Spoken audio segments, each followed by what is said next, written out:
పూరా లోకల్. కేటీఆర్ చెప్తా ఉన్నా, నీ అరాచకాల మీద ఒక బుక్కు, మీ 10 సంవత్సరాల అరాచకాల మీద ఒక బుక్కు రాయనున్నా. నేను తప్పకుండా బుక్కు రాస్తాను, రిలీజ్ చేస్తాను. ఎందుకంటే ఇట్లా ప్రెస్ మీట్లు పెట్టి మేము మీ కౌంటర్లు ఇచ్చుకుంటా పోతే మా టైం అంతా బర్బాద్ అవుతుంది. అందుకు నీ బుక్కు రాసి ప్రతి ఇంటికి కడపకు ఆ బుక్కులు సరఫరా చేసే బాధ్యత కాంగ్రెస్ పార్టీ తరఫున నేను వహిస్తానని చెప్పి కూడా ఈ సందర్భంగా తెలియజేస్తా ఉన్నా. ఒకటి గమనించాలా, ఇలా ఏ ఊర్లో పోయినా అరుగుల మీద కూర్చుంటారు, చెట్ల కింద కూర్చుంటారు. వాళ్ళు ఆడవాళ్ళు, పెద్దవాళ్ళు, ముసలి వాళ్ళు ముచ్చట పెట్టుకుంటారు. అరే కేటీఆర్ గిట్లా చేసిన ఆడు, భార్యాభర్తలను విడదీసిన ఆడు, ఫోన్లలో విన్నాడు అందరి మాటలు, ఎన్నో కుటుంబాలు నాశనమైనాయంట కదా, హీరోయిన్ల బతుకులు ఆగమైనాయంట కదా అని. అది నీ చరిత్ర అని చెప్పి ఈ సందర్భంగా తెలియజేస్తా ఉన్నా. మరి క్రైమ్ గురించి నీకు మాట్లాడే అర్హత ఎక్కడుందని చెప్పి ఈ సందర్భంగా తెలియజేస్తా ఉన్నా.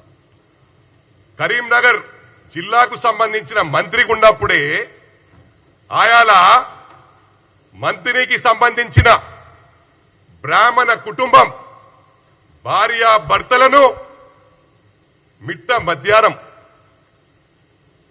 నరికి చంపిన ఘనత మీ పార్టీకి దక్కిందని చెప్పి సందర్భంగా తెలియజేస్తా ఉన్నా.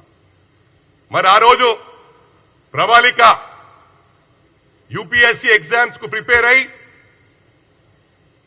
పేపర్ లీక్ అయిందనగానే మళ్ళీ ఎగ్జామ్ పోస్ట్పోన్ అయిందంటే తట్టుకోలేక సూసైడ్ చేసుకుంటే ఆయన నువ్వు మున్సిపల్ మంత్రి ఉండి షాడో ముఖ్యమంత్రిగా పనిచేస్తూ ఏ ఎంక్వైరీ చేయకుండా, ఇన్ఫర్మేషన్ తీయకుండా గాలికి నరం లేని నాలికి అంటారు.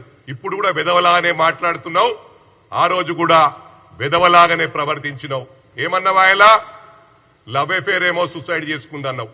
అంటే ఇంత గాలికి మాట్లాడే వెధవవు వేరే వాళ్ళ గురించి మాట్లాడే నైతిక హక్కు లేదని చెప్పి సందర్భంగా తెలియజేస్తా ఉన్నా.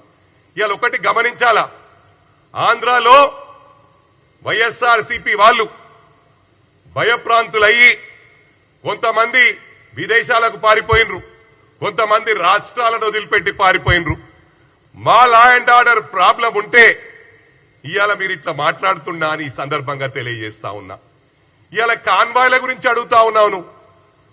అరే అవులా, నువ్వు అవులా కానివిరా, మా ముఖ్యమంత్రి, గౌరవ ముఖ్యమంత్రి మాట్లాడే గురించి అర్హత లేదు నీకు. ఆ రోజు మీరు టిఆర్ఎస్ ను తెలంగాణ రాష్ట్రం రాగానే తెలంగాణ సెంటిమెంట్ అయిపోయింది అనుకొని తెలంగాణ సెంటిమెంట్ ను పక్కకు పడేసి బీఆర్ఎస్ పార్టీ ఫామ్ చేసి అటు ఏపీలో పార్టీ ఫామ్ చేసిరు.